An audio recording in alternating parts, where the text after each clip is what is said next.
Netflix's Don't Look Up, which released on Christmas Eve, is not a subtle movie.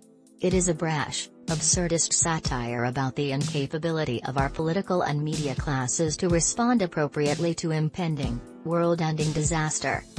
Throughout its 2-hour, 25-minute runtime, writers Adam McKay and David Sirota repeatedly and angrily skewer the personalities and the structures that help prevent our status-infatuated, profit-obsessed society from taking climate change seriously.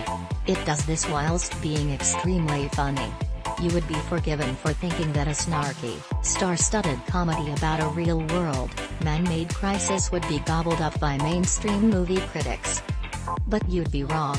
At the time of writing, Don't Look Up had a decidedly mixed score of 55% on review aggregation site Rotten Tomatoes. Criticisms of Don't Look Up seem to boil down to two main themes. Firstly, it makes for uncomfortable viewing. The film is blunt, according to David Fear in Rolling Stone, Shrill, Samuel R. Murrian, Parade magazine, and self-conscious and unrelaxed, Peter Bradshaw, The Guardian. Luke Goodsell of ABC News Australia believes the director, Adam McKay, just doesn't know how to let people enjoy things, even if it is their own destruction. In these critics' views, it's fine to make movies about the climate crisis, just as long as you do so in a way that soothes and placates the V. You must under no account employ bombastic, shake you by the shoulders direction, Simran Hans, The Observer. Secondly, critics appear to be worried that the film is making fun of people, and that perhaps they might be among the targets.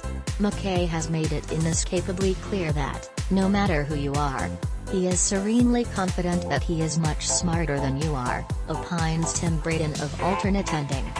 Yelling "Look at all the dum-dums" cannot be the basis for successful satire, cries a pearl-clutching Fletcher Powell of KMU Wichita Public Radio.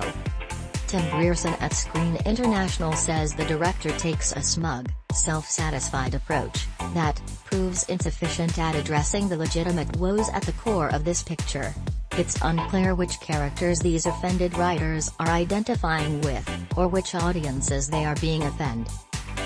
Why do the critics, a community famously never given to snobbery or condescension, feel condescended to? Perhaps they believe they would be better climate communicators than the filmmakers. Indeed, Matthew Lucas, on his blog From the Front Row, says, "This isn't just a noble failure, it's a flat-out bad film, an attempt to address a very real planetary crisis in the simplest and most misguided terms. Don't Look Up is guilty of lofty superiority that would drive away any partisans who